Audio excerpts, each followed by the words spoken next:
Let me tell you something. The next time you guys go to the grocery store, the next time you eat a meal, the next time you see a farmer's market, say a special prayer for gardeners, farmers, and all people that are into agriculture.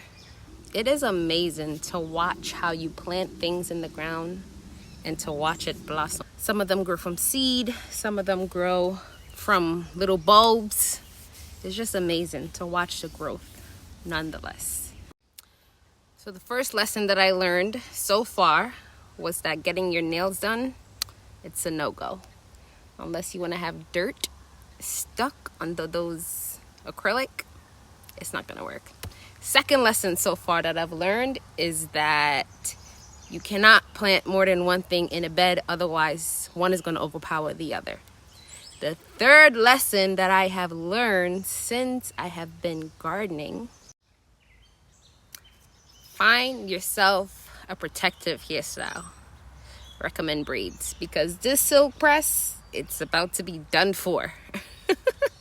It lasted a couple days, and yeah, this is not for the sun and definitely not for gardening, because it's not gonna last.